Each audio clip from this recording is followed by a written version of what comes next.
I got a good idea.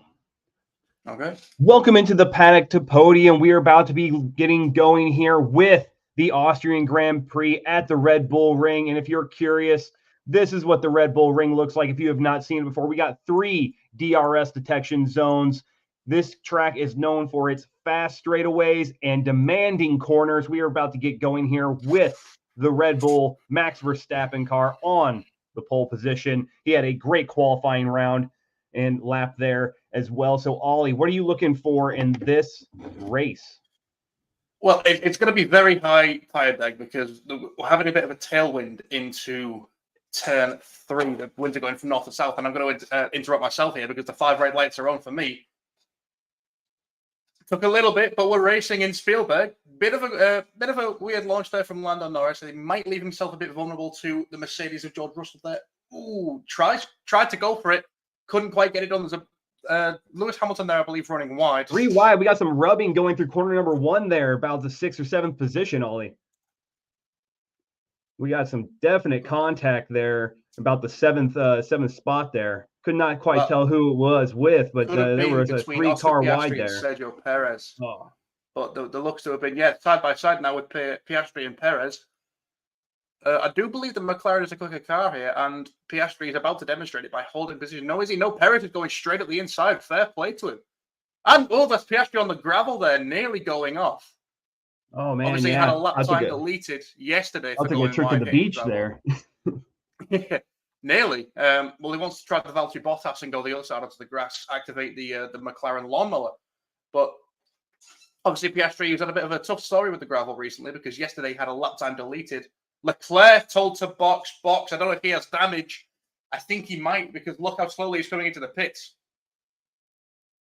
Yeah, there was definitely some contact earlier in corner 1. There was also some contact going in, I believe, corner 2. So there was definitely some damage coming in there. I saw some debris fly off the cars specifically. I just could not tell who it was that quite had the damage come off. Either it's a retirement for Charles Leclerc or he's boxing for damage. And it looks like, he did get wing damage because they're changing now the nose cone of the Ferrari. And now I was talking to people earlier who are Ferrari fans and was like, right, ready for another day of heartbreak, boys, let's go. And as if by fate, it's on the first fucking lap. Charles Leclerc and his race is practically ruined already. So it's Max Verstappen currently with a 1.2 second lead over Lando Norris, which is slightly different to what we saw yesterday in the sprint, because we saw both McLarens, actually, they were starting second and third, and they were able to just stay a little bit closer to Max Verstappen a lot earlier. But this didn't look like the case. I mean, Max showed yesterday just how quick he still is by getting pole over 0.4 of a second, the gap to second. In a dominating fashion for sure. He absolutely was just out there getting after it. And I'm sure nothing would make Max Verstappen happier than to bring the Red Bull car in for a victory at the Red Bull Ring. That would just be a little icing on the cake there. So, I mean, him getting the pole position at the Red Bull Ring and now, absolutely out to a commanding lead right now over Lando Norris, who just posted his fastest lap at 109. So, yeah, he's absolutely getting after it right now. And it is very, very, very competitive. As Hamilton moves into third, he had a little bit of a further back start than we were used to seeing him. His season so far is not quite where we want it to be. Obviously, he's a little further back in the points race than he wants to be, but he's got time to make that up. And he just gets passed back again. So they're jockeying for position there in 3 and 4 with the 2 Mercedes.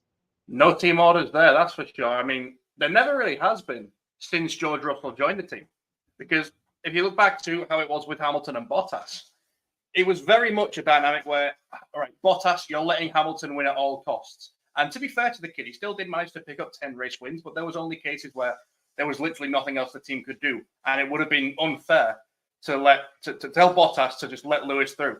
It would have been a sort of Schumacher-Barrichello type thing. But there was an incident between Hamilton and Sainz it's coming up there. Apparently, stewards are going to be investigating. I have no idea what happened there. I didn't really see anything. I thought, well, no, I didn't see anything, full stop.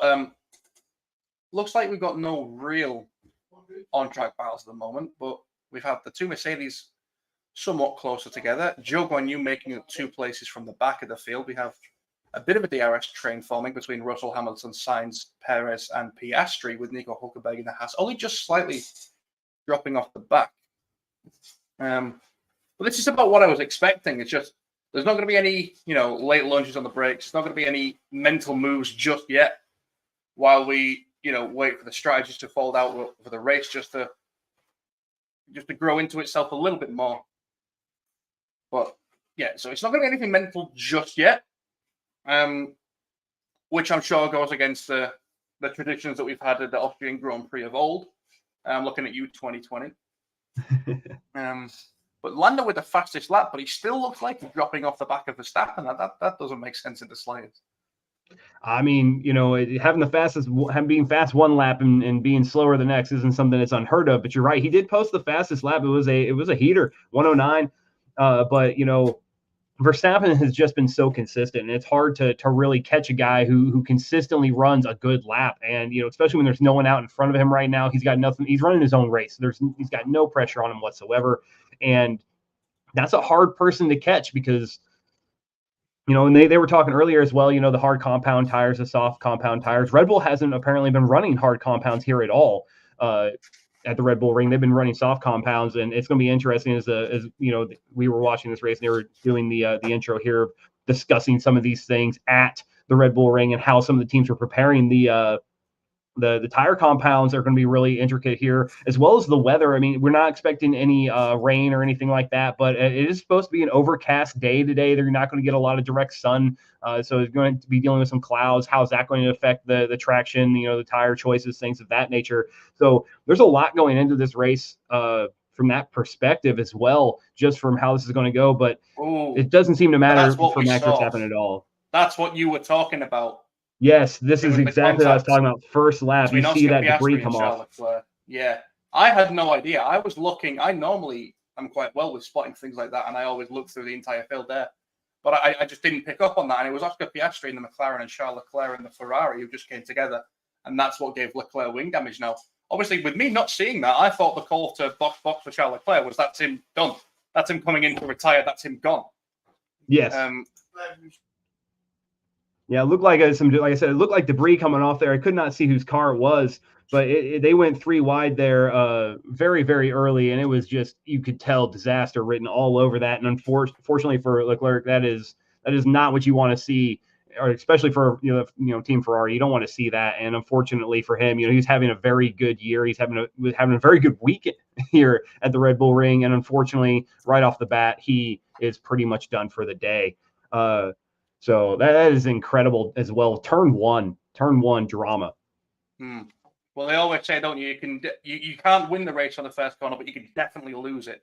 And absolutely, I don't know if it was Charles just being too aggressive, or I think that's just what happens lap one. Everyone, the entire field, bunching themselves into one corner. You're practically guaranteed something like that to happen. So I don't think you can put the blame on either one of them. No. We got a battle right now between Sainz and Hamilton here. Sainz has already taken over that fourth position from Hamilton. Hamilton's battling back. He's been peeking inside, outside, really trying to make some moves here. He's going to make the move right here on the outside of Sainz, going into the corner. Can't quite pull it off, but they are battling right now. Between Perez and Piastri, these two have been going at it for the last 7 laps, pretty much since the race began. And I do believe, Oscar Piastri has somehow come out of that ahead. Oh man, that was a move right there. You see him fake the inside, swing to the outside, and carry that speed through the corner. He really got Piastri with a heck of a move there on Perez. That was a great move. But my best guess would be that it was exactly the same move he did yesterday on his teammate Lando Norris in the sprint race, where he had the inside line through turn 4, kept that, then goes back around the outside for turn 5 and 6. Well, it's really weird with the way Austria does the corners, because turn 3 is this big one up the hill, even though it's technically turn 2, because turn 2 doesn't really class as a corner, but they've decided to. Where in the last few years, because it used to just be turn 1, then the massive straight, and then turn 2. But they've reconfigured it to the point where that little kink just going up the straight between 1 and 3 has now actually been classified as a corner for some reason. And if you look here, just after turn 4, there's a little right kink just coming up there where you just see both the Hamilton and Sainz come through. That's apparently turn 5 as well, which is weird because in the official regulations, a turn is supposed to be something that generates. I think it officially says generates a significant amount of like fucking G-force or. I thought I remembered it then, but turns out I fucking didn't. But that's what they say. But sometimes I look at those corners and think, fucking hell, I could go around them. Like, I mean, it all feels that way. It really does feel that way. But you got to remember these cars, the way that they're built, they're constructed. You know, the suspensions, how low they are to the ground center of gravity, things of that nature. You know, they look effortless going around these corners, especially at speed. But you know, the forces and things that they're generating are out of this world. I mean, the technology that goes into these cars is absolutely ridiculous and just completely out of this world. And you know, the advances that they make. It's why Formula One is so just incredible to watch, is because of, you know, the advances and how effortless, you know, these cars make it around the track, or make it look like they go around the tracks here. Yeah, I'm not saying I can do the rest of the lap in an F1 car. I'm just saying if you put me in one of them cars for the few hundred meters between turns 1 and 2, or 1 and 3, sorry, I bet I have to do that. I'd do that much. It was interesting though. I've seen a video of a guy who actually went into drive an F1 car, and I think this just puts a stress on how difficult it is and how physical it really is. When he was driving at Le Castellet in the south of France, which is a popular testing track, and he did that. He sees the big straight in front of him and he goes, right, come on, give it to me. So he puts his foot down and then he's told, brake as hard as you possibly can. So he does that. He puts everything in his body onto the brake pedal. And he gets back into the garage and they go, well done. You just put 40% brake pressure on. Insane. I mean, it was just like the video. I forget whose birthday it was. They were celebrating one of the racers' birthdays, and his crew chief tried to shove his head into the cake, and his head didn't move. Like this grown man grabbed him by the back of the head and tried to push down, and his head didn't move at all, which tells you exactly how much physical strength that your neck just alone has to be able to keep your head up while you're, you know, on the brake set hard, while you're cornering at these speeds, all of these things happening. You know, and to go back to, you know, the technology in the cars, you can see the DRS activate on these cars when they're trying to make these moves and get through here. You see the rear wing open up. It's an incredible view, an advancement for these cars as well. So definitely something, you know, to keep an eye out for here as you're watching the stream or you're listening to us. As we'll mention the DRS activations here. If someone's trying to make a move, things of that nature here. And we've got a few takers in the pit lane. Looks like a Hassan of Racing Bulls. I'm not quite sure who that is. It looks like Daniel Ricciardo and Kevin Magnussen. Yes, that's what I'm seeing as well. Yeah, bit early, I think, to come in, especially from the medium tire. What are they going on now? They're going on Ricciardo's going on the hards. There's no reason to believe that Magnussen isn't doing the same thing. Let's have a look when he comes around here. Yep, looks like the for Kevin Magnussen as well as for the RB of Daniel Ricciardo. So I don't know. I mean, at that point, you've practically got nothing to lose by paying and just testing out, seeing how well the hards are and how long they're going. You definitely want to find that out earlier than later. I would assume it definitely, you know, is something you want to make sure, you know, like I said, there was a lot of talk early on about, you know, how the hards are going to perform here. You know, Red Bull obviously performing very well this weekend already, or this week already. With obviously Verstappen taking it. Like I said, the rumor was they had not used the hards at all. So now, you know, some of these teams are trying to test these things out with their cars, see if they're worth it. We got another one coming in to pick. It looks like Hulkenberg is coming in right now. Yeah, so one lap after his teammate, and I was just about to say this because if you're either in the top 10 or you're chasing the points, those two cars coming into the pits is like a dream come true for you because you can then monitor them. You can see how well they're doing, and then you can make a decision based off that to see, right, we are or we're not doing this. So it's always nice to have that. Looks like we have the Aston Martin as well. Yes. Yeah, Fernando Alonso's in the pits as well. I didn't see him come in there. I don't know if he was behind Hulkenberg. I'm pretty sure he was. It looked like he was further back in the field and came in after him as well. That is what I'm tracking. Yeah. That Aston Martin has just lost so much pace over the course of the past 18 months. It was ridiculous. They went from being genuine, consistent podium challengers as one of the Hasses runs wide there. And I assume he's going to give that place back. I think it was Nico Hulkenberg who's come out ahead. But he should give that place back because he left the track and gained an advantage, which it looks like he's just done. But as I was saying, what has happened with Aston Martin to the point where they were genuinely consistent podium challengers for pretty much all of 2023, or until at least halfway through the season, to the point now where their highest runner is 12th? Like, what's going on there? It's hard telling. I mean, there's been a lot of talk with a lot of these drivers, a lot of these cars. I mean, you think about how, back in the day, McLaren had some of its problems, and you kind of just keep going through all these things. Red Bull's run of dominance, and Mercedes with Lewis Hamilton and how dominant they were. And it just always seems to be there's a rotation of dominance as these cars develop and as these engineering teams begin to work with inside the constraints of F1 rules and regulation, that kind of change how this all works for them and how they continue to develop. And it could just be drivers aren't on there, and they may be losing their seats at the end of this season. You never really know how this is going to go for a driver or a team if like you said, you go off of a point of dominance or a consistent contention to all of a sudden, middling of the field or further back in some of these situations. So it's going to be definitely one of the things that they're going to have to figure out on which side of the fence this is going to fall on and how the changes they're going to make. But you're right, they are falling off pretty heavily right now in comparison to where they were early on. Yeah, as the Haas's continue to swap position here, they have been going back and forth. This is the second swap I've seen with those two teammates, just activating the DRS and continuing to leapfrog each other. Yeah, Max Verstappen saying, hold my Edam, while he was a 5.2 second lead over Lando Norris in second place. And as we were talking there was another taker in the pit lane with Alex Albon coming in for the Williams. Now let's see what's happened with Nico Hülkenberg here. Is this going to be just another textbook move down the inside? Looks to be. Now, you always got to pay attention to where your teammate is at that point, because you don't want to force him onto the gravel and ruin his race, because then the shit goes towards you. And if you've just taken out your teammate, but to be fair, I don't think Hülkenberg gives a fuck, because he's leaving Haas at the end of the season to go to Sauber. So I don't think he cares. He probably doesn't. Oh, that's a move there by Albon on Charles Leclerc. So Ferrari's weekend going from bad to worse there, having just been overtaken by a Williams. Indeed.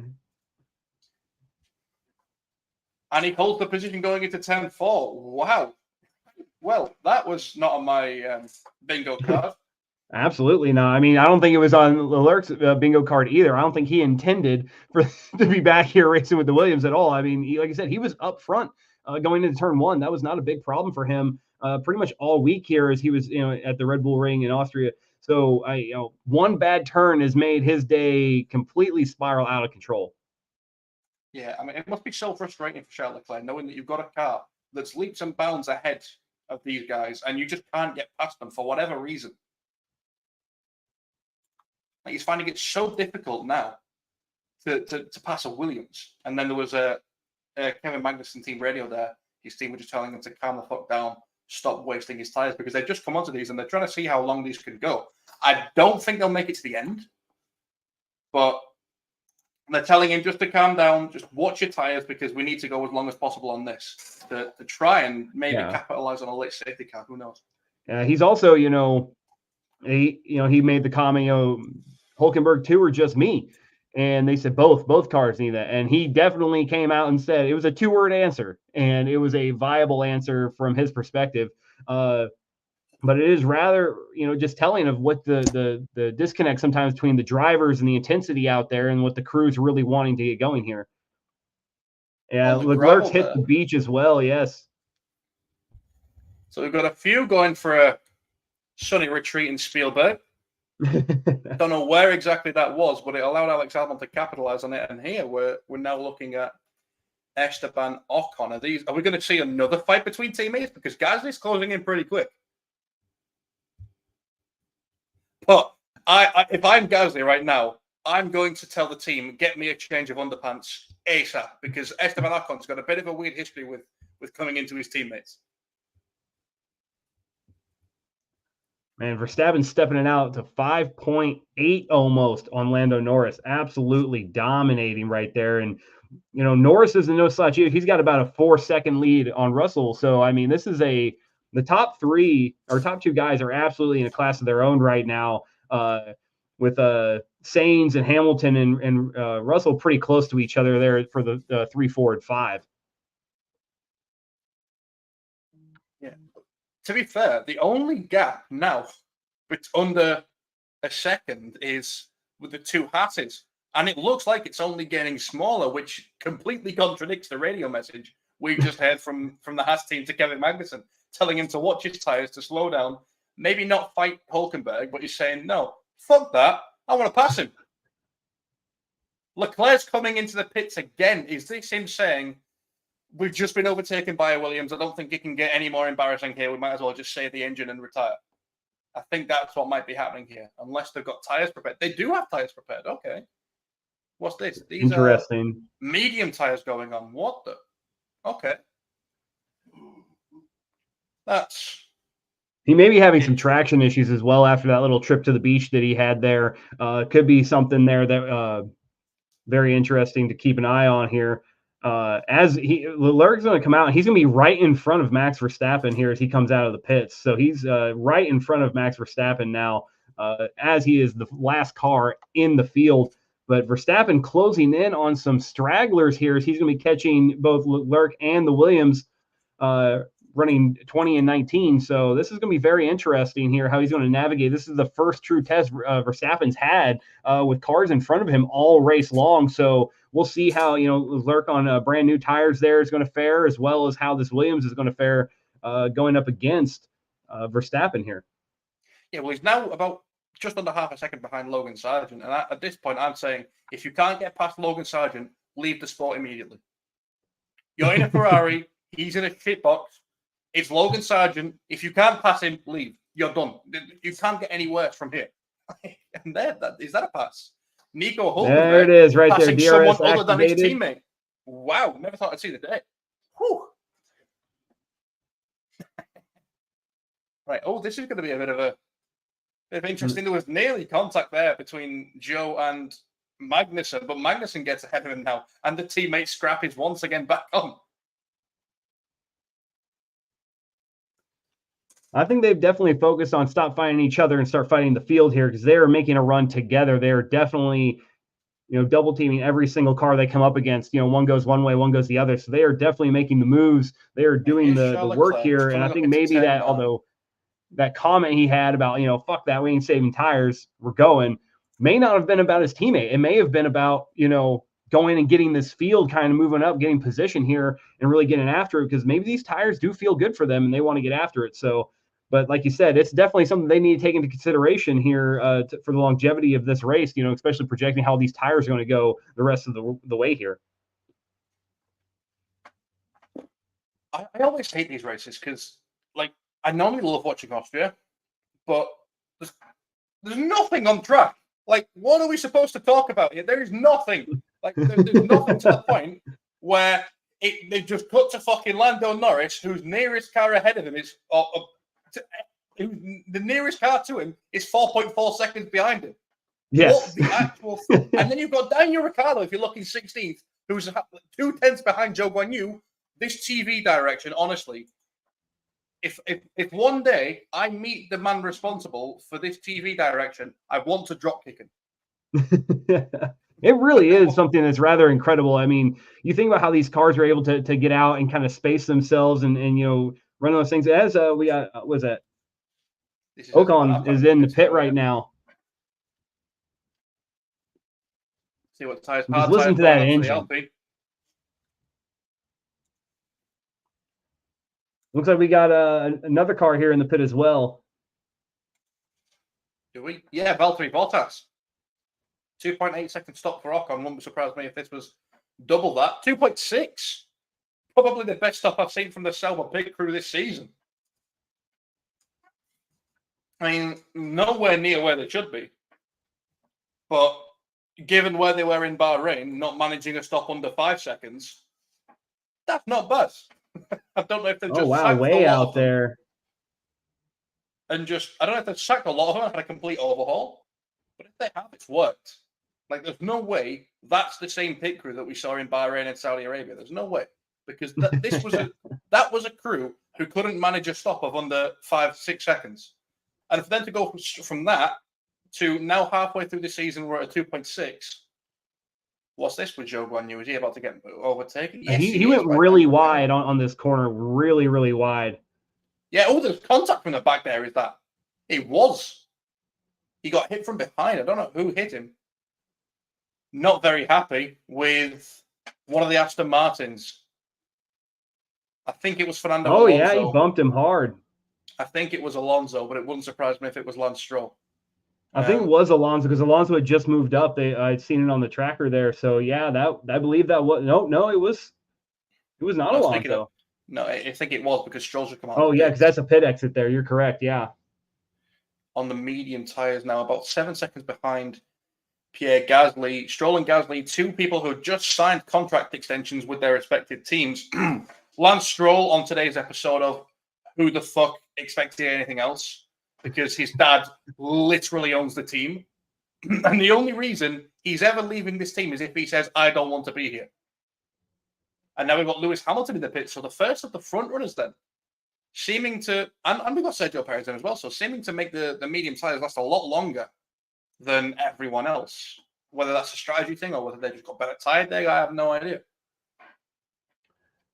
Well, like I said, they were on the mediums for a significantly pretty much all week. That's what the whole Red Bull team had not really tried the hards whatsoever. So I think they were kind of focused on extending this run with those mediums early on and to start the race, so they didn't have to go to those hards too early. So I think they wanted to get out and kind of run a little bit and trying to extend that and really work on their positioning. And it's worked out so far because Verstappen's still out there absolutely dominating. I think, that lead between him and Norris has kind of shrunk a little bit. They're about back down to about 5.6 right now. So, it's interesting to see how that's working out for Verstappen here as, this race continues to progress. But, yeah, that lead's kind of shrinking now where it was up, around 8. It's down to 5. Oh, that's very close. We had Oscar Piastri on the team radio playing stewards here by saying that he thought Hamilton had crossed the white line on pit entry. I don't know. It looked like for me, that rear tire just gets right over it, though. You can see that little black strip there that he left. It went right. His rear tire crossed that line.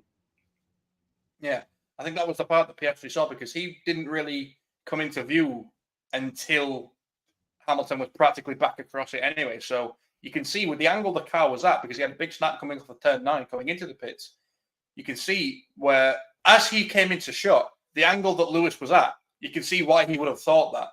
And it did look very close, to be fair to him. So he might be onto something here. But currently, the McLaren's running pretty well in second and third. And we just had a call for Max Verstappen to come into the pits. As is Lando Norris, so the top two. Here we go. Shout out to my boy Fabrizio Romano. Norris is coming in as well. He's be coming in behind him. And a penalty for Fernando Alonso, a 10-second time penalty for causing a collision. So that is the confirmation that we needed, that it was in fact Fernando Alonso who's just been given a 10-second time. But I think that's a bit harsh, man. If you're going to give a penalty for that, it should have been 5. Yeah, that seemed a little too. It didn't seem like purposeful contact. It seemed incidental. They both came into that corner hot a little bit. I think that it was very, very minimal contact between the right rear and the left front tire there. Just rubber on rubber, real light stuff. And you could see from the onboard camera, it wasn't super, super hard, but at the same time, that's something that they look out for and that they've deemed here at 10. I agree. 5 probably would have been a little bit more understandable. 10 seems a little aggressive. And that, I believe, is Logan Sargent just going a lap down on the new race leader, Oscar Piastri, who is one of only 2 cars to have not come into the pits yet. Him and Zhou Guanyu are the only 2 to not come in. I could have sworn Zhou came into the pits before. But it's saying on the graphic here. Yeah, but it's saying on the graphic that he hasn't.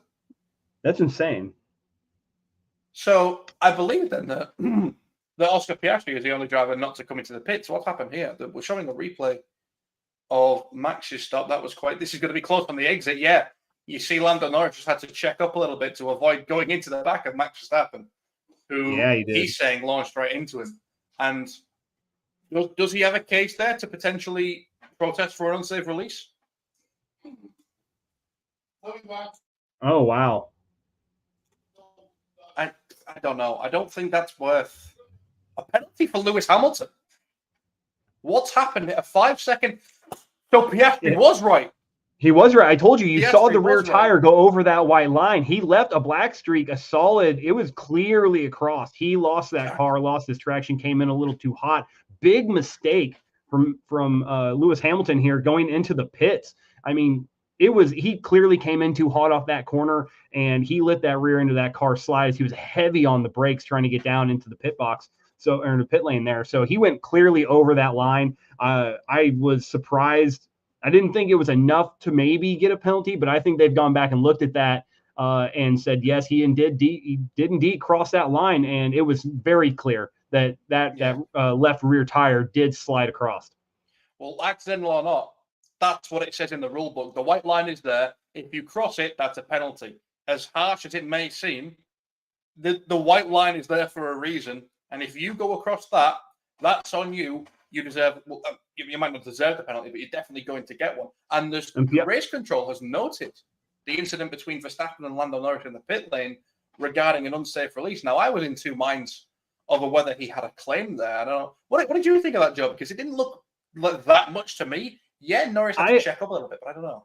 Yeah, Norris definitely had to check up a little bit. You saw his car slow with Verstappen coming out in front of him right there as Piastri is now leaving the pits. No, all the cars in the field have indeed pitted. I believe that Joe graphic was a mistake, but yeah, he definitely had to hold up a little bit because of Verstappen getting in his way. Now, depending on the perspective, of who's at fault there, the team's trying to get Verstappen out quick. Norris is trying to get in quick. So, you have like that 50-mile-an-hour zone there. Look at the top of your screen in a couple of seconds. Yes, the unsafe release under investigation right now. And when that happens, that normally means that a penalty is on the way because they wouldn't take it this far unless there was something there to look at. I think they're definitely going to consider it. I mean, this could be big for Lando Norris. This could get him back in this race a little bit here with Verstappen. If Verstappen ends up being at fault for that and gets this penalty, especially, with how they're handing out penalties right now, that we thought that 10 was over. Could you imagine if they give Verstappen here something, a little over the top instead of something small, and suddenly Lando Norris finds himself, because of that penalty, right back in this for a top podium finish here. Yeah, well, I'm not sure. I'm not trying to say how much Lando's currently pushing, but if Max Verstappen got a penalty here, say a 5-second penalty, and Lando's only 1.7 seconds outside of that range, DRS. He's going to go full fucking beans. I don't know if anyone remembers back to 2020, the first round of the 2020 season where Lewis Hamilton gets a 5-second penalty, a very similar situation, but it was for taking out Alex Albon within the last few laps. So he gets a penalty for that. And then you've got Lando Norris, who managed to get ahead of Perez for 4th. And this is how he earned his nickname, Last Lap Lando, because he was about 1 second, or about 1.4 seconds outside of that penalty range to Lewis Hamilton. And Hamilton, who obviously wasn't able to serve his penalty in the pits, had that 5 seconds added onto his race time. So what then happened was you had Lando pushing like a maniac, as we're seeing a replay here between Alonso and and he was on the brakes hard. He was on the brakes hard there.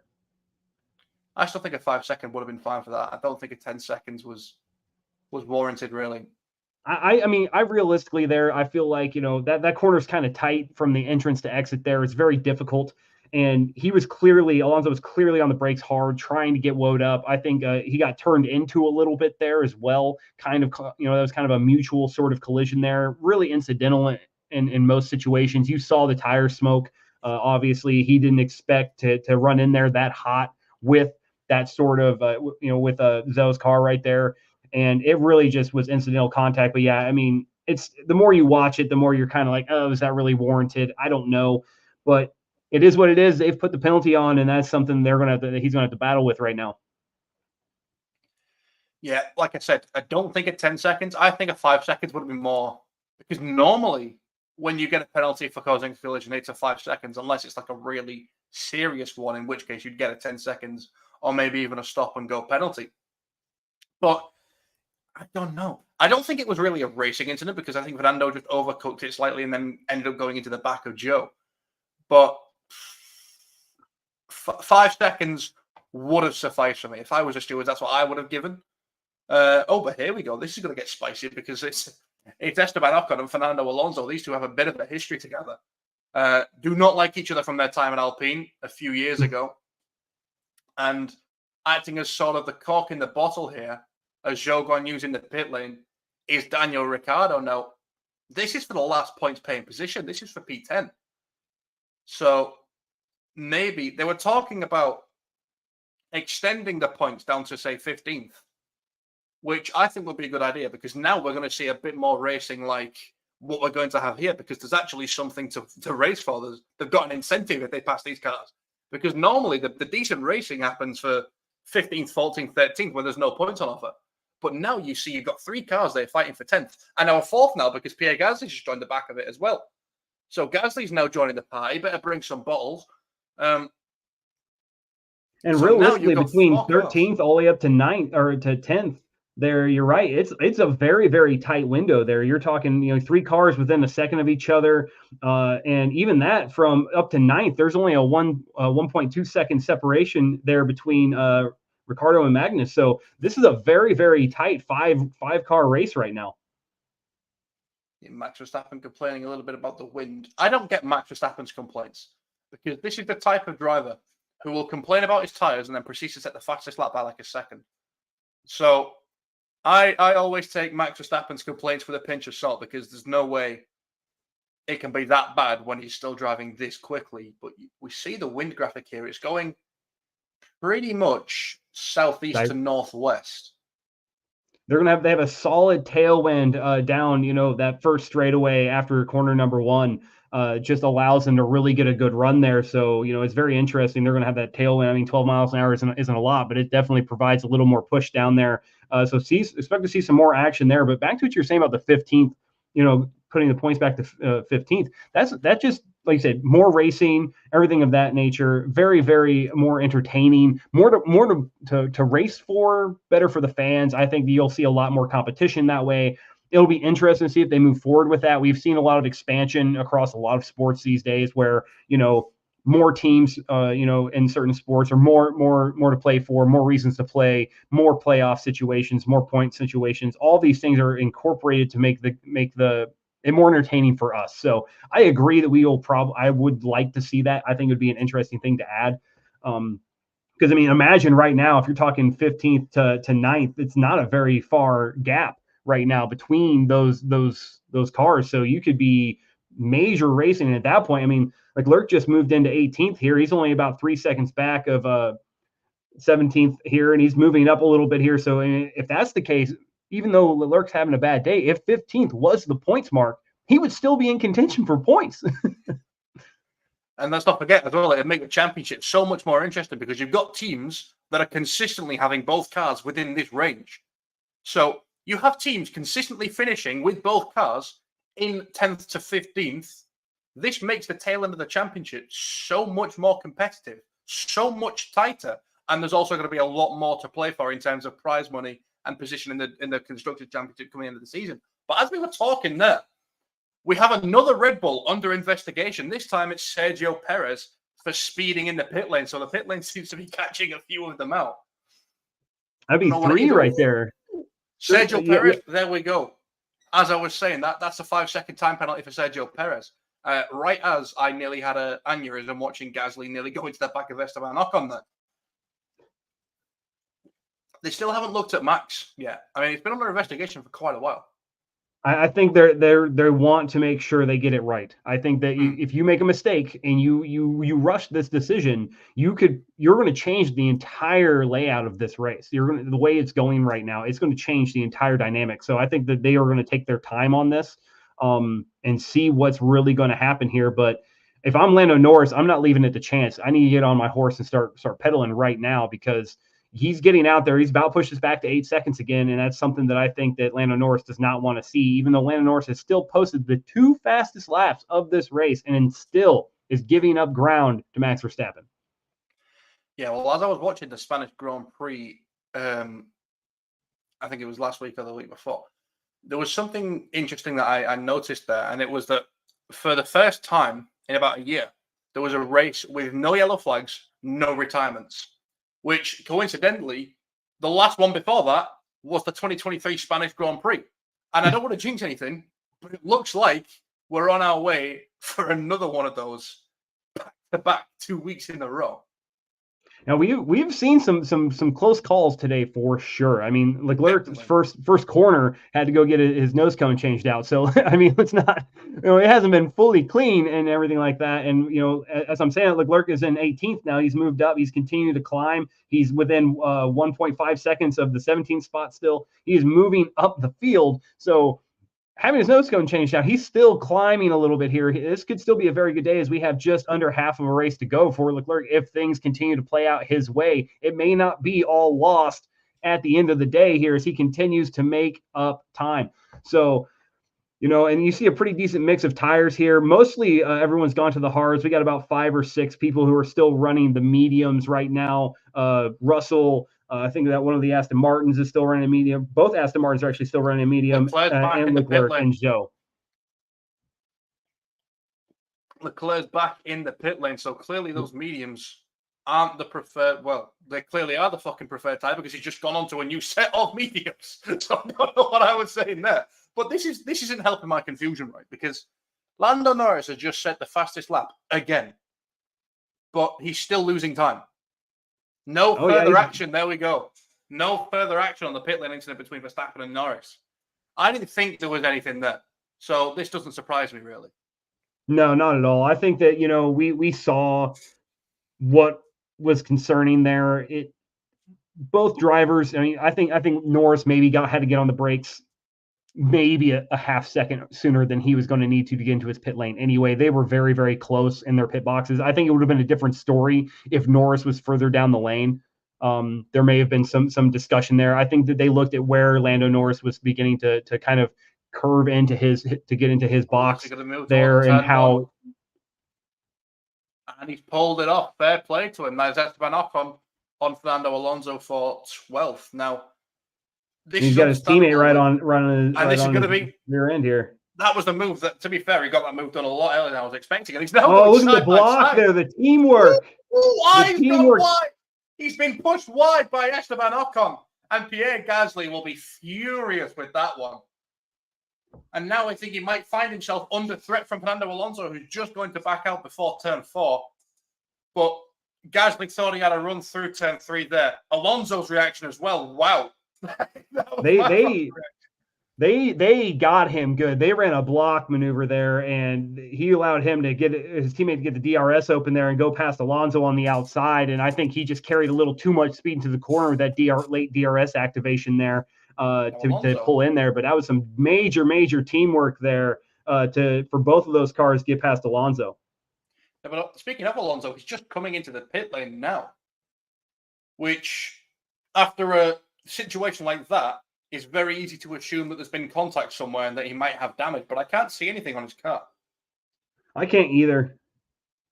Maybe it's just coming down to clear his head. I think that situation there upset him a little bit. I think he was planning on using the DRS to get back by, and that was a clear block. That was a clear block by the Alpine car there for his teammate to get past him as well. So maybe it's just coming in here and getting some. Clears the head real quick. Disastrous stop there.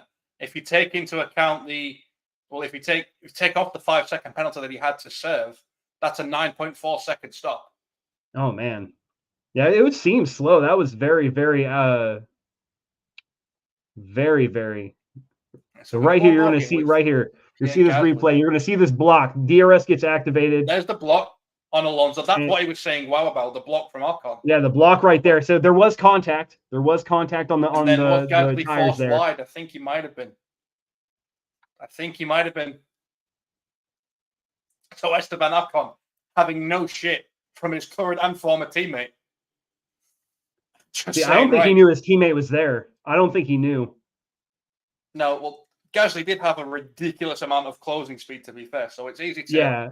That block and contact there, I don't think he expected Gasly to come on the outside at that speed. I think that's incidental.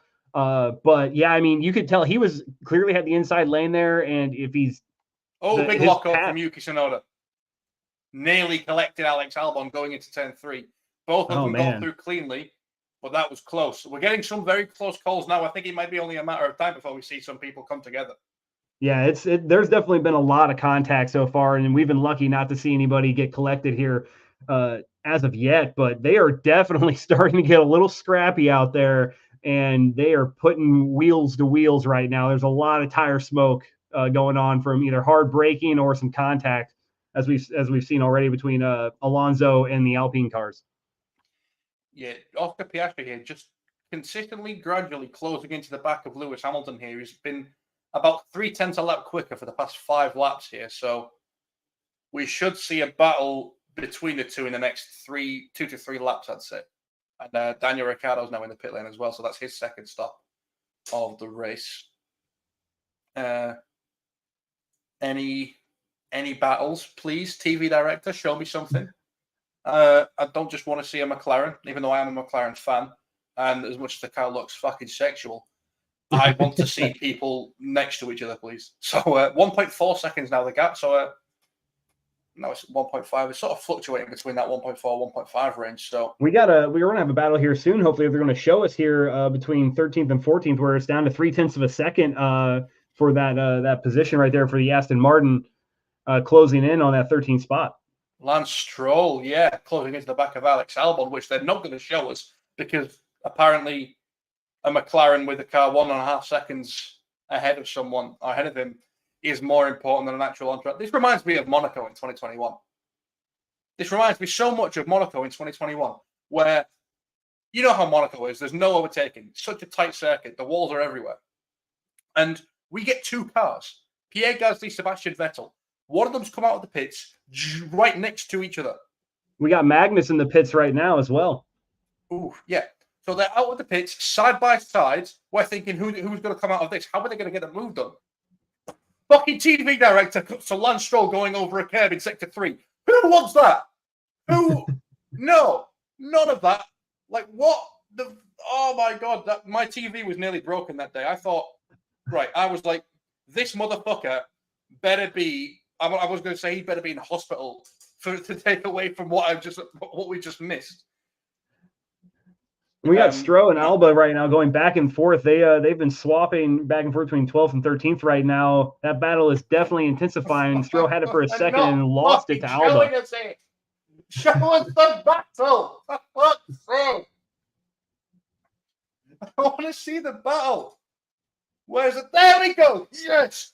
Now we get the tail end of it. We got the tail end of it. Here we go. This is going through turns 8, 9, and 10. And is this Stroll ahead of Alex Albon? It is. Yes. He completed. We got to it just as he completed the. Albon's in the fucking pit lane. I'm done. I'm finished. Albon is in the. That's it. End the race now. I'm fucking done. We got the other Haas call here. Holbrecht's in there right now. What the? Alba's in the pit. These TV directors, honestly. If I never see a race directed by these motherfuckers again, it'll be too soon. Oh, we got the Alpine cars going on right now. Right. Well done. They've actually found 2 cars next to each other and decided to show us it. Thank you. Right. Oh, this is close. This is tight. This is interesting. See, this is what happens when you actually see a battle on the TV, which we're not used to. Here we go. That's a good move from Gasly, to be fair, around the outside of turn 6. Very good move. As he put it on his teammate too. That's a pretty interesting. These guys have really been going at it and chasing down other cars as they're doing it, and really just getting after it as a team right now. Like I said, they've been really, really moving up the field and continue to do so, even though they're really just putting on each other. And we have a turn 3 incident. About to get shafted here. Alonso. I think Ocon's about to get absolutely shafted because his incident with Fernando Alonso, the little block coming up into turn 3. Is under investigation. Yes. So Ocon is about to get a repeat of last year where he got 6 post-race penalties and he's about to get absolutely shafted. That's very interesting too, because he was on the brake coming into the corner and Alonso had activated the DRS but did not make a move to go around him. He did not try to make a move to the outside. He just kind of stayed right there and allowed, Alonso to kind of run in and just kind of ran into the back of him. I don't see how Ocon there is at fault. I think that's more of Alonso's fault. I mean, he activated the DRS, knew he was coming with speed into a tight corner where the speeds have to be reduced. I just don't see how Ocon is going to be penalized here for what essentially was a poor DRS activation and sort of just complete disregard for the braking situation that has to happen going into that corner. And he made no effort to get out of the way or to change his perspective there, assuming that I guess he thought Ocon would be required to move is the only thing I could think of him doing there. I really don't think that is on the Alpina cars at all. I think that is 100% an Alonso problem. What we do have to take into account as well is the fact that Pierre Gasly was there. So maybe it might have been unsafe for Alonso to just swerve over to the left when there was another car there. I agree. I do agree at that, but I think that both Alonso and Gasly both had their DRS activated. That was fucking class. From Gasly on the team radio, just saying ciao. Yeah. Esteban Ocon, like I was saying like a while ago, does not have a good track record with his teammates. Okay, yeah. Sergio Perez, I'm pretty sure, has PTSD every time he's near Ocon on the track from his days at Force India with him. Well, I mean, they do have about a 20-second gap between Perez and himself. So, I mean, they are the next two cars there. Every penny in my fucking bank account to see another battle between these two.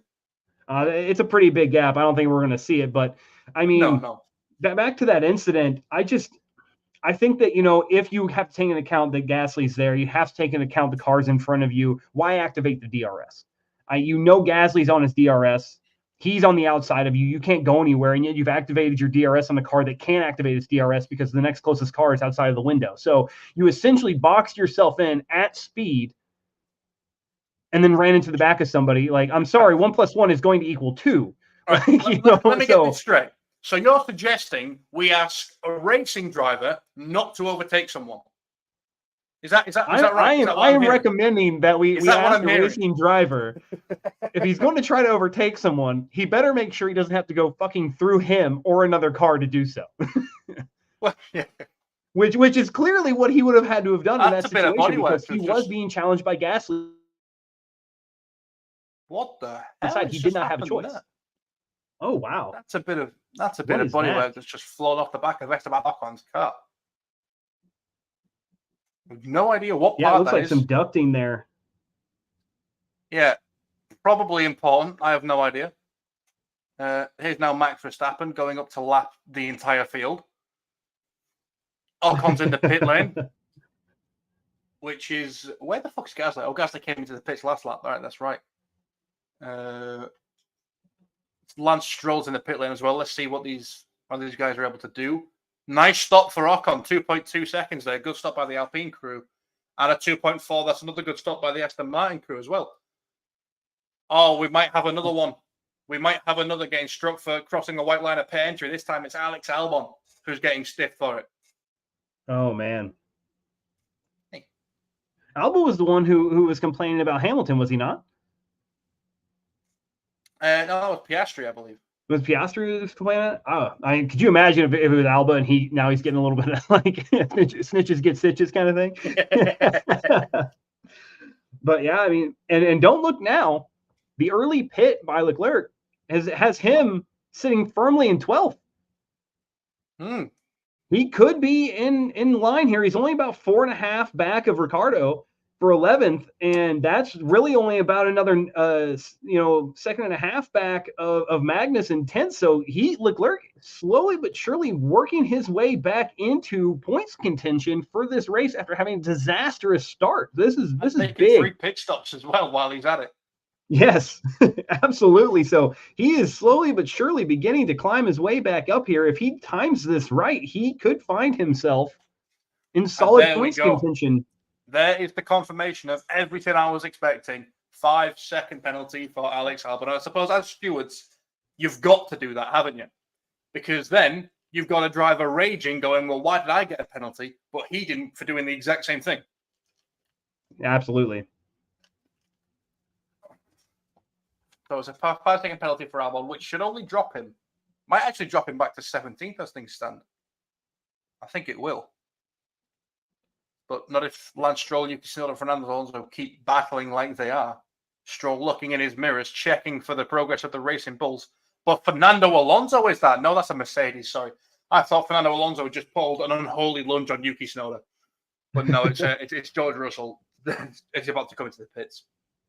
Piastri now making a bit more ground on Lewis Hamilton there. It's about a second behind.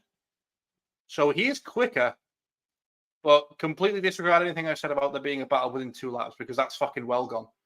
Yeah, significantly. So George Russell into the pits. That was close between him and Tsunoda because the pit entry around the Red Bull ring is weird because it takes you right onto the racing line.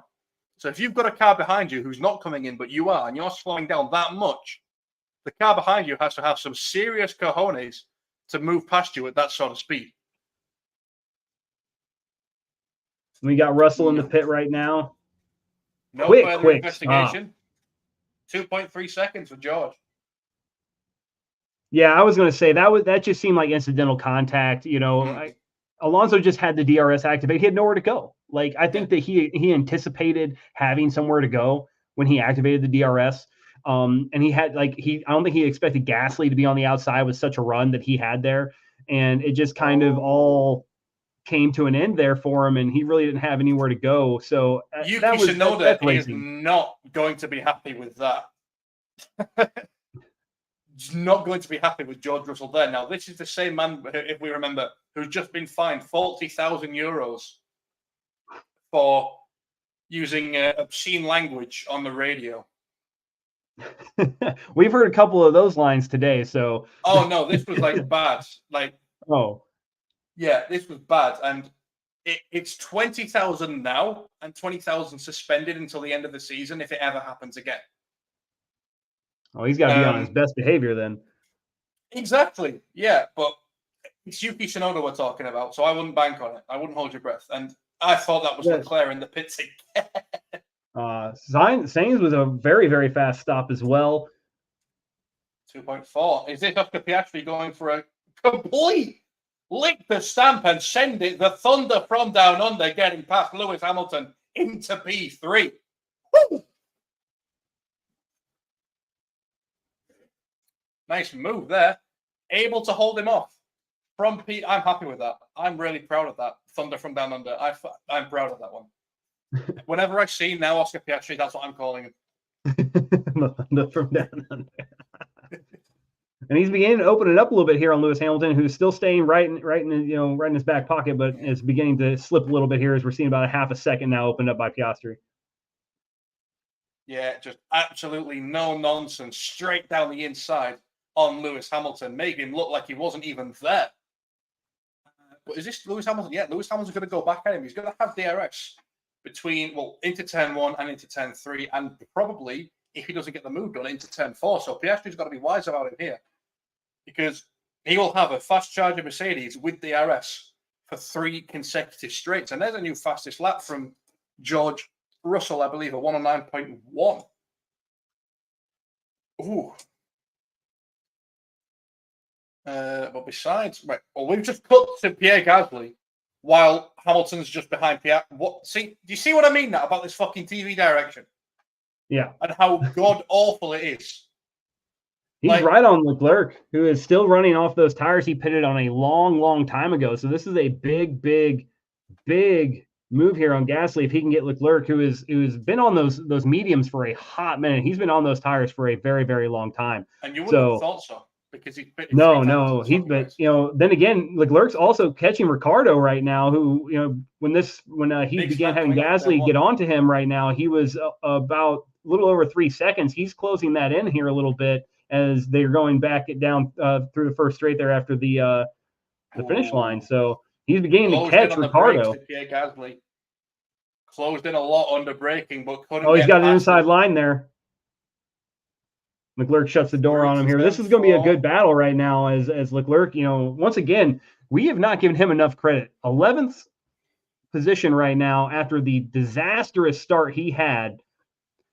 And Gasly got an inside line again, taking a peek. He's got position. Leclerc closes the door again. This is a good battle we're seeing here. Yeah, almost makes me forgive the TV director for cutting away from the Piastri-Hamilton battle for this. Almost. Because well, I mean, Piastri's already opened up a second on Hamilton, so. Well, yeah, to be fair, I think if he stayed with that until now and missed this, I'd have probably been calling for the head a little bit more. So, right. A rare good decision from the TV director here in Austria, which coincidentally is the same as it is in every other race, which used to be bar one, which was Monaco, until they finally decided to withhold their pride and allow someone else to do it. And that's the move. Piastri's gone wide, but that's not the position. I think it's one of the McLarens. No, it's not. I think that's Lando Norris. Yeah, it is. Lando Norris heading this little field, but he is a lap up on the pair of them. And Pierre Gasly launching it down the inside of turn 3, very similar to what we saw with Piastri on Hamilton, and staying ahead. Ooh, okay. Now, Charles Leclerc must be fuming again, because this is a car that is significantly slower than his Ferrari. And he's just been made to look like an absolute amateur by that move. So both the front two, yet again, coming into the pit lane at the same time. Verstappen's already had the call. Lando Norris is following him in, which will, I believe, once again promote Oscar Piastri to the race lead. Medium tyres going on for Max Verstappen. Medium tyres going on as well for Lando Norris. So now, this is just a straight sprint to the finish. Absolutely. And you saw there the Red Bull crew had to hold up getting Verstappen out of there because Lando Norris had came in early enough to force him to have to stay, and they don't want to get that penalty. So this gap is closed significantly comparatively to where it was a second ago, where they are now within 3 seconds of each other. Max has just lost 5 seconds in the pit lane. All because they had to hold him. They had to hold him for Norris coming in. That was perfectly timed by McLaren. There, I mean, you could hear, the commentary on TV on the stream right now talking about how, why did they put him at the same point? That doesn't make a lot of sense. They figured they would have kept him out there because how good Lando was doing. You've just closed the gap, and we just saw a ton of tire smoke there from Max Verstappen going into the corners. He was heavy on the brakes, so he's already starting to wear those tires out. And Lando Norris is right there in the stream for the first time since the start. Coming out of the pits. Look at that gap, 1.8, 1.7. They are dropping. Lando Norris closing in. This is big. That was a move by McLaren in the pit lane. Fastest sector 2 of everyone, 30.7 seconds. This is definitely going to be a new fastest lap from the McLaren here. And he's got a massive slipstream coming down towards. And he is engaging DRS hard right now.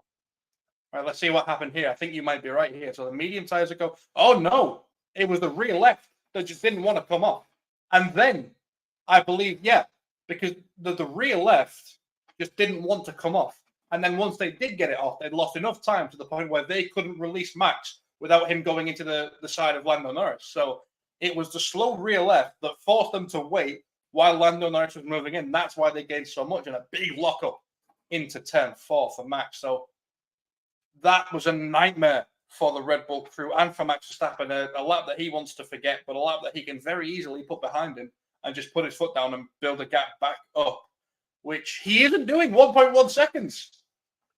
Lando Norris has got him in his sights right now, and he is going. I think that Lando is contented with a second-place finish right up until this moment right now, where now he's got the Red Bull car firmly in his grasp, and they are both running mediums and getting after it. And he will have just imagine if he can hold down this. to under 1 now. We are under 1 second now. They are closing in. Lando Norris closing the gap. The previous fastest lap by 1.1 second. Full second, yes. Jeez. Now, the Red Bull we know is the quicker car in a straight line, so it doesn't surprise me that Lando's having a bit of difficulty maintaining the within 1 second gap to Max. But them corners, Lando is killing him in the corners. He just gained again. He's down to 0.8. Very slow stop for Lewis Hamilton there, or was that? No, I think he just had to serve his time penalty. So, but still not great, 3.4 seconds. Well, I always say, oh, it's not great. They could have done so much better. That's still very good, isn't it? Like We That's tried a that. stop at a stop sign in America. Like you're required to stop for 3 seconds at a stop sign. That is insane. Yeah, if you tried stopping for 3 seconds, it'd be nothing. But in Formula One, it's a long time. I mean, you compare it to to NASCAR where they have like a 10-second stop's amazing, but they have 5 lug nuts per tire and 4 tires, so and only 2 guys changing the tires. Yeah. We're down to half a second. This is a tight race, under half a second. Lando Norris. I severely apologize for the noises I would make if Lando gets ahead. Oh. Very he's gone. He went dipped inside. He's going to have a run towards 10-4. No, I think Max has just got the acceleration on him. Yeah, better exit out of 10-3. Move shouldn't be on towards 4. It's not. He's too far behind. He's not going to go for it. Oh. This is a tight. This is the best competition we have seen for the #1 spot since the flag drop. It's on now. It's on. This is what I was saying. It's a sprint to the finish, and these two are giving it full beans.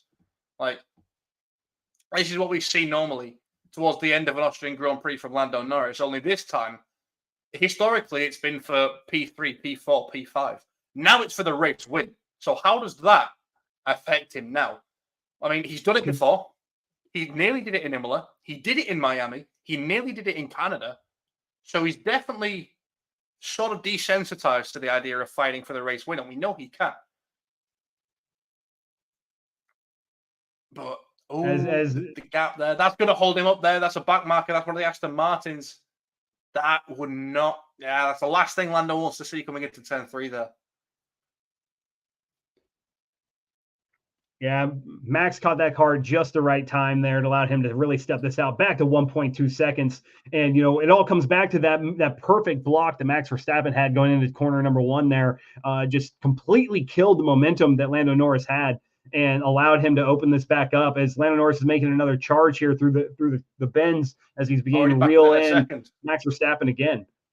He's already back within a second there. So for Lando Norris, it looks like what it's looked like in the past, as I mentioned, Imola. He's very quick when he's outside of that second gap. If he falls out of it, he's very good at getting back into it. But once he's in there and the move might actually be on, he just doesn't seem to get it done. So this is going to be interesting now because he has the DRS and he will have it going up towards 10-3, I believe, unless that gap has just gone back up over a second. So I don't know. He should have it. Red Bull's asses are collectively twitching. And it's about a 7/10 of a second gap now. Perez makes a move on Magnussen, but who gives a shit? There's a tear off going off for Max. Nothing gets done into 10-4, so that'll be that until the next lap.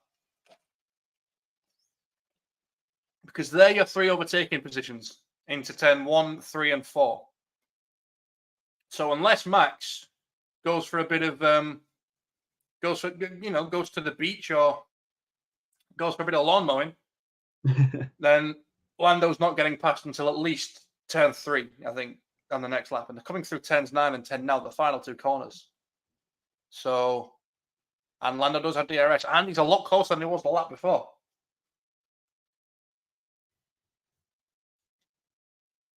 Nothing towards 10-1. Who's getting the better exit? Looks to be Max. It's very, very closing here. They are getting after it right now. Yeah, nearly thought about the move there going into 10-3, but that compromises right back on the bumper. Yeah, but the issue with that is that compromises your exit in towards 10-4, and when you know the move's not going to be made, it's practically too late, and you're not able to set yourself up for a move down towards the next corner as well as you would be, because you've committed yourself to the inside line on the corner before, so you're not able to prioritize your exit and get that as good as you want it to be. But still, I don't know, Max is statistically quicker through this second sector, but that's not enough to cancel out the time that Lando Norris is gaining in the first and third. So could you imagine if they had found Max Verstappen and they had given him a penalty? Where this would be at right now? This would be a totally different race. It might not have been over because Lando Norris has just received a black and white flag for track limits.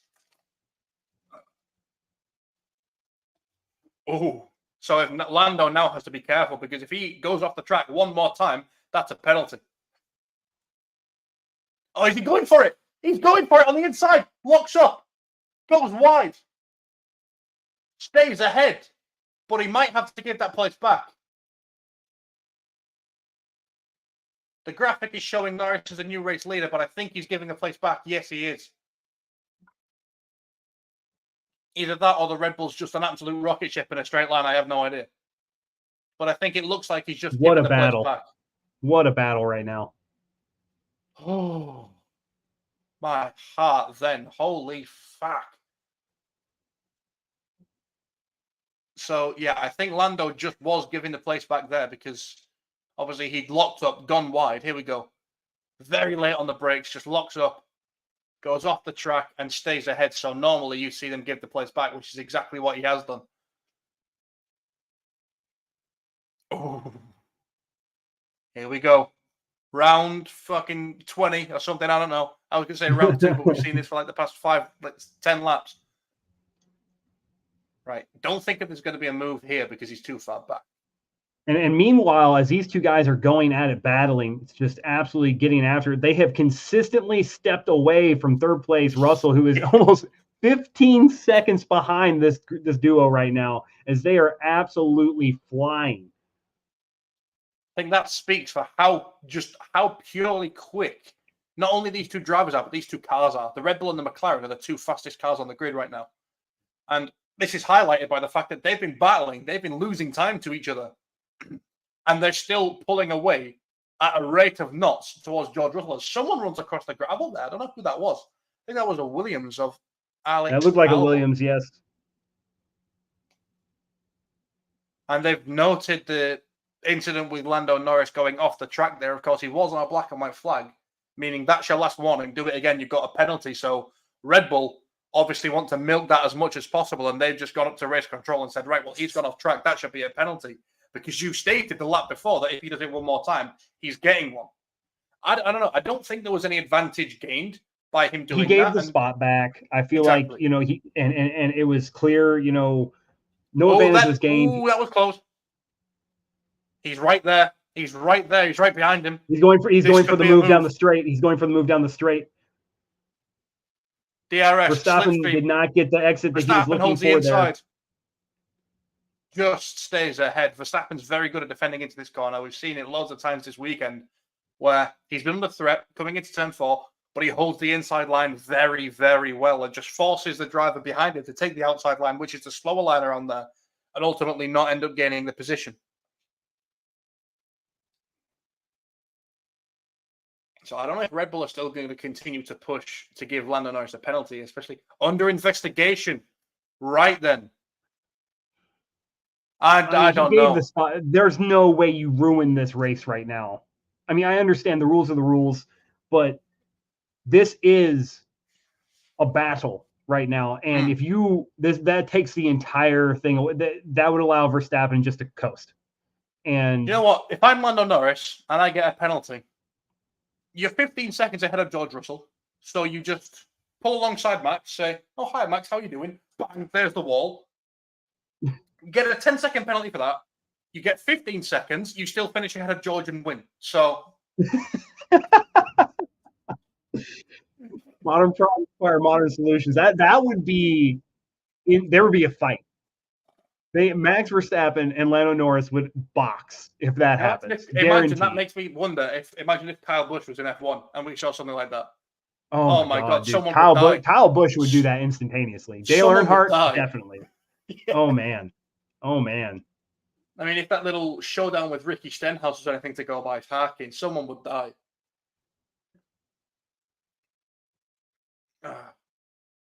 Nothing coming up yet. This should have been a fairly straightforward investigation for the stewards, but because nothing's come up just yet.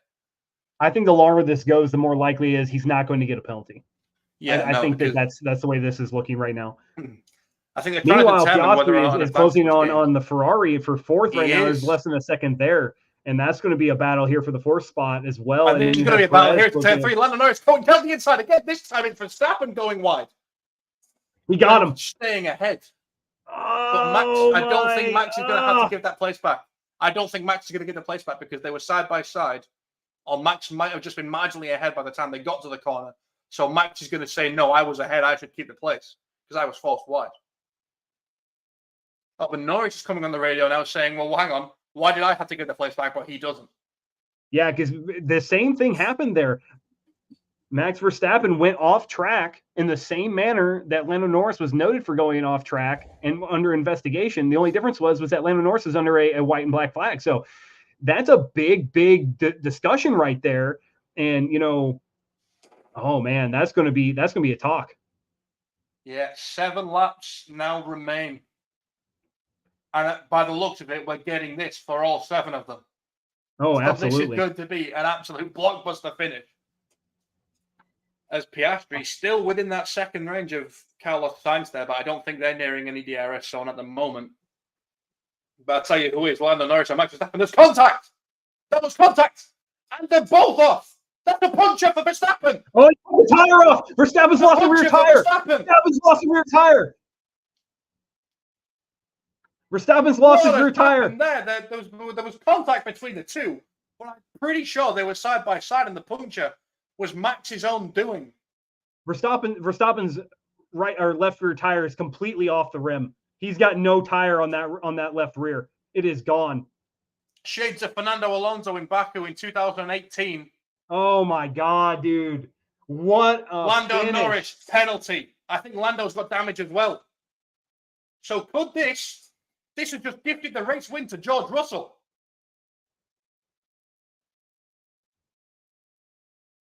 This has gifted the race win to George Russell. Oh my God, Norris lost his right rear. Oh. So George Russell is your new race leader. Oh my God. What a finish. So now they're both in the pits. Oscar Piastri's challenging now for second place. The collision is under investigation. I'm not sure who was at fault there because it looked like Max was trying to squeeze him off. And they just I think that's going to go on Max Verstappen. He definitely initiated that contact. He knew he went outside of his line. Yeah, look at that tire. Look at the rear right of Lando Norris. That is completely gone. I initially didn't think there was anything wrong with Lando Norris's car, and I was like, right. I didn't either. I don't know how he lost that tire. And now here we go. Oscar Piastri and Carlos Sainz going side by side through 10, 5, and 6. Who's going to come out on top? Piastri seems to have the angle. Here we go. What a move! Oh, what a move. Hung it out there and just pedaled it. The thunder from down under once again. He's got 6 seconds and just under front wing. He's got 6 laps under 3 seconds to catch up to Russell. Oh, that'd be interesting. That's actually, I didn't think of that. He's on the quicker tires and Lando's out. Lando Norris is climbing out of his car. That's it. That's Lando Norris out of the race. And a virtual safety car. This could pull Piastri right to the back of George Russell here. George Russell's just going through 10-3, and you can see Piastri in the background. I have no idea what's happened. Just let me fucking drive. All right, this is a replay of what's happened here. So we see Norris, by this point, has already committed to the outside line. And that looks like a racing incident to me. That looks like a racing incident completely to me because they're both trying for the same piece of track. That right there is where I think that Lando's tire got messed up. He got forced off track there by Verstappen, who's in a slower car because he doesn't have a left rear tire. Oh. He did. Now I saw that live. He veered towards him. He veers towards him right here, right there. McLaren garage is not and absolutely happy. They deserve to be upset. I'd still put this down as a racing incident. I don't think you can put the blame on either one of them. I still think they're both going for the position. They're going for the same piece of track. I just think that Max was blissfully unaware that Lando had committed to the outside line. And there's George Russell just getting through on the pair of them. Wow. Now, the VSC has been recalled back in. What's the gap between Russell and Piastri? And is it small enough to the point where it's 3 seconds flat? I don't think that's going to be enough for Piastri to reel in. Barring a major mistake by Russell, I think he's got this in the bag right now. Well, who thought we'd be seeing this in the last 4 laps? No, nobody. And the crazy thing is that, unfortunately for Lando Norris, he goes from second to a DNF, did not finish. And Verstappen, he's still here in 5th. He's going to end up with a top 5 here if he's lucky, because he's got 7 seconds on the Haas car in 6th. And that is insane. And I cannot wait to see the post-race penalty comment. For Verstappen. Penalty for Verstappen. 10 seconds. And that is going to, that'll only drop him maybe. I don't think it will. I don't think no, he's 17 up on Hull. Yeah, he's going to hold his spot. Yeah. So that's going to do practically nothing to him. Nothing. No. But imagine how good that must be for Hülkenberg if he gets a top 5. Oh, man. And there's a lap car now going just behind Carlos Sainz. 2.8. So Piastri has pulled that gap a little bit. But like I said, it's just not going to be enough. 3 laps, that's not enough time. Barring a monumental cock-up from George Russell, this is not going to be under any threat for him now. 2.6, 2.7, 2.6 again. It's about 4/10 a lap. It's going down, but yeah, he's just too far behind. 3 laps to go now. You'll be able to see him as he crosses the finish. That's about it. I thought, oh my God, that Pirelli sign up of the track barrier went yellow. I thought, because it was just the top of the timing tower, I thought there was going to be a yellow flag then. We do have a battle for 6th right now, as Perez is trying to do a 5th, 6th finish for Team Red Bull right now, as he's working on the Haas car in front of him. Yeah, but Nico Hülkenberg making that Haas as wide as possible and doing quite a good job keeping the Red Bull behind. And there's Max Verstappen setting the fastest lap on them soft tyres, which you would expect. 2.4 the gap is now. Down to a 107. Can you say driving angry?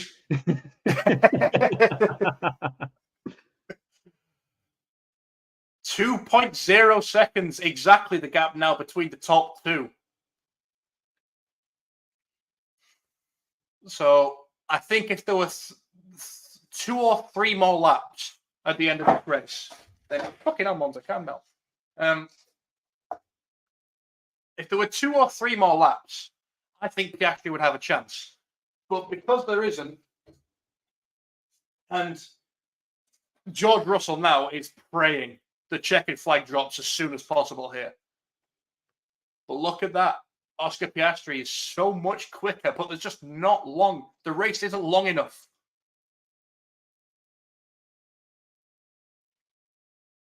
God. It's like, God. I said there was going to be fireworks, and it's like the race was boring for about 60 laps, and then we just get fucking smacked with that. Oh, what a race. What a race. In a very fast race, too. This was a very, very quick race. This was, they did 71 laps around this 4+ kilometer track, just under an hour and a half. That is insane amount of time. These guys have been absolutely getting after it today, and George Russell is going to take home the victory after a disastrous contact between Max Verstappen and Lando Norris, resulting in Lando Norris DNF and Max Verstappen dropping back to 5th.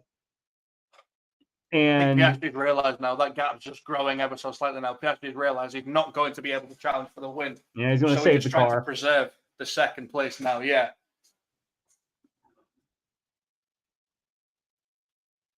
And rightly so, this camera is now going to follow George Russell for the rest of the lap. One career race win. That was Brazil back in 2022. He was absolutely dominant back then. He wasn't as dominant today, but had to rely on a little bit of fortune. I say a little bit, a fucking shit ton of fortune he had to rely on today with Lando Norris and Max Verstappen coming in together. But hey, if you want to finish first you must finish. And he's kept it clean all race long. He's been in the right place at the right time, and he's going to round the final corner. George Russell somehow is going to win the Austrian Grand Prix. It's second place for Oscar Piastri, third place for Carlos Sainz.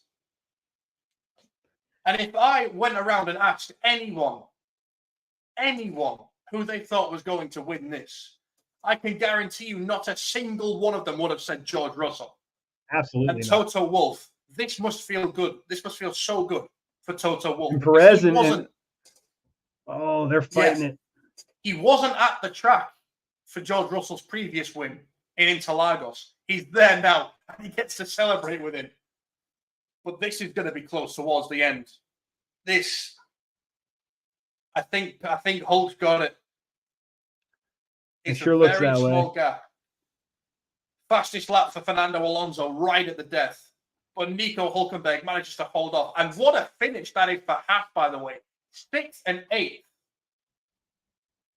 For a team that we've barely seen in the points all year. And let's not forget here. I mean, it sucks he didn't quite get the 10th to get some points, but Leclerc, 11th.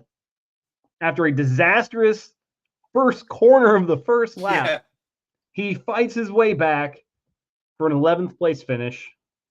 And you got to feel heartbroken for Lando Norris. I mean, he had the move, he had the position. I think that was going to set him up was going to set him up very, very well coming out of that corner. And, and it was like I saw it live. I thought Verstappen hit him. And F1 believed the same thing. They 100% got the right call on that. I think I'm interested to see the conversation that's going to happen between Lando Norris and Max Verstappen in the pit, because they are going to have words. Well, to be fair, in defense of Lando Norris, he can always go, well, I didn't get the penalty. You did. So it wasn't my fault. Look at the stewards didn't think it was my fault, so it wasn't my fault. Man, what a race. What a last 10 laps. Fuck me. Oh, man. Oh, man. How on earth did it come to that? Like, what? I have no idea. What a run. What a run. Oh. George Russell ran a quiet race. And a quiet race gets you a victory. Now that's if I'm Toto Wolff right now, that's what I want to see. I want to see George Russell being the man who's kept it clean, who's kept it quiet, and has managed to take advantage when it matters. Because this is the driver he's building on for the future. This is the man they signed in 2022 to take them forwards, to maybe be the next Lewis Hamilton. And he does the pose as well. That is amazing. He did the fucking... Oh, that is fantastic. Yeah. But like I was saying, that is the man who Mercedes have put all of their eggs in a George Russell basket. And to see him take a quiet race and get a podium, that is... We knew it when, in 2021, when he finished second at the Belgian Grand Prix in the Williams. We knew it in 2019, where despite not scoring a single point, he was still outperforming his teammates. We knew it when he won his first race. We knew it when he spent the first half of the season not finishing a single race outside of the top 5. And we certainly fucking know it now that he's just won his second career Grand Prix. And certainly proving why Mercedes have chosen to have him as their man for the future. And then, it was interesting too, is, all the talk surrounding Lewis Hamilton, is he going to be a Mercedes? Most likely not, come next season. Who are they going to pair with George Russell, and how that dynamic's going to work out for the future is That's a also going to be shot right interesting. there between Toto Wolff and Fred Vasseur. Mercedes, obviously Lewis Hamilton's current team. Ferrari, Lewis Hamilton's team for 2025. Maybe Carlos Sainz could be the man to step in at Mercedes. I've seen so many things. I saw Fernando Alonso before he re-signed with Aston Martin. I've seen Andrea Kimi Antonelli, who's in F2 right now. Who else have I seen? I haven't seen Charles Leclerc. I think there was wild rumors about Charles Leclerc going to Aston Martin last year. That was weird. It'll be definitely interesting to see. It looks a lot like now the Mercedes lineup for next year is going to be George Russell and Kimi Antonelli. All I can say is if this race is anything to go by, they're in very safe hands. Very safe hands. We're in a quiet race. We didn't talk about him at all the entire time. He quietly sat there. No, and the only time we talked about him was saying how much Max and Lando had pulled away from him while they were battling. Yeah, I think it was the only time he mentioned was that he was the only time we mentioned as they were racing. 16 seconds had gone, and he was just back there. And then one corner, and the corner that's been a problem all day long. One of the corners has been a problem all day long. We've saw multiple contacts. Is the corner that takes out Verstappen and Lando Norris and gives George Russell on a silver platter the win. Out of this world. Well, a podium not featuring Max Verstappen or Lando Norris. I don't think we've seen that since... When was the last time we saw? That's a good question. I'm going to Google this shit. It is a good question. I mean, we were locked in. We were going to see this one with both of them right up until about lap 65. And then it was no holds barred. What's going to happen? And even with the penalty, Max Verstappen still gets his 5th place. And Lando Norris, absolute crushed, just complete disaster, who had made such a great run after an absolute just abysmal pit by Red Bull and Max Verstappen with a left rear tire, just would not come loose, closed that massive 8-second gap and gave Lando Norris a shot. And unfortunately, in what F1 believed was a move that by Max Verstappen, caught both of them in a bad situation, popped off the left rear tire off the rim of Max Verstappen's car, and ultimately led to the complete demolish of the right rear tire of Lando Norris. Still not sure how that happened or where that damage came from on his left rear. He had to get into the grass a bit as Max Verstappen was. I've watched it back a few times. There was straight contact between the left rear of Max and the right rear of Lando. So I think Lando, at that point, he had a look at the inside, but he switched back and gone to the outside. And by the time he'd committed there, Max had already moved back under the illusion that Lando was on the inside. So Max had moved back to take his normal line for turn 3, but Lando was there. And they were side by side. So I think that's where the 10-second time penalty has come from the stewards, because Lando was there, Max moves across, and they make contact. So, yeah, Austin Piastri currently doing his interview, and if I'm him, I'm like, nah, that's unfortunate. You got it. I mean, and still, to the credit, you still have a McLaren on the podium. So Team McLaren's happy. Lando Norris is upset, but Team McLaren's happy. Red Bull did not get a podium. No. Red Bull did not get a podium. Mercedes is happy. They're on the podium. And Ferrari is on a podium. So you have a podium without a Red Bull at all. And I think that is just as incredible as Max Verstappen not being there. Yeah, the first time, well, to be fair, it hasn't been that long since we've had a podium not featuring a Red Bull. We only had to go back to the Australian Grand Prix this year.